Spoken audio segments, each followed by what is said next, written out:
কিছু কাঁচা সিমের বীজ আমি সংরক্ষণ করে ফ্রিজে রেখে দিয়েছিলাম। পাশাপাশি আমি একটা বড় মাছের মাথা নিয়ে নিছি, সাথে আমি লবণ, হলুদ আর কিছু মাছের মশলা মাখায় নিছি। মাছের মাথা সিদ্ধ করার জন্য এখানে আমি কিছু পরিমাণ পানি নিয়ে তাতে 1 টেবিল চামচ সাদা তেল দিয়ে দিচ্ছি। এবার আমি মাছের মাথাটাও দিয়ে দেবো। 1 চামচ পরিমাণ কাঁচামরিচ বাটা দিয়ে দিলাম।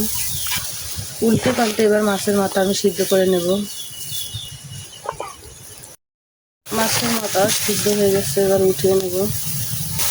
মশলা মিশ্রণ পানিতে এবার আমি বীজগুলো সিদ্ধ করে নেব। একটা ঢাকনা দিয়ে কিছুক্ষণ চাপা দিয়ে সিদ্ধ করে নেব। মাছের মাথাটা যেহেতু বড়, এবার আমি শিরপাটা একটু থেতো করে নেব। ফিরে আসলাম 4-5 মিনিট পর। পানিগুলো পুরোপুরিভাবে শুকিয়ে গেছে, সিমের বীজগুলো বেশ সিদ্ধ হয়েছে।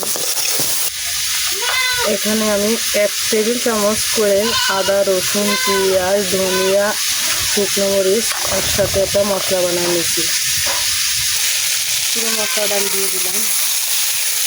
মশলার সাথে বেশ কিছুক্ষণ কষিয়ে আমি উঠিয়ে নিয়েছি ফোড়নে দেওয়ার জন্য।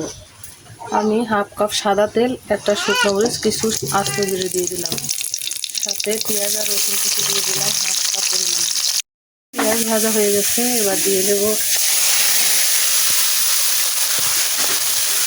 রাবলা দেওয়া সামান্য কিছু পানি দিয়ে দিচ্ছি। উপর থেকে আমি কিছু কাঁচা আমের টুকরো দিয়ে দিলাম যাতে টক লাগে।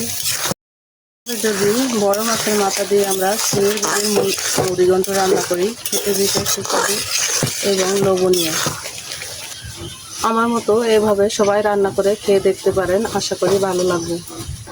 এই রান্নাটা যদি ভালো লাগে আমার পেজটাকে ফলো দিয়ে পাশে থাকবেন।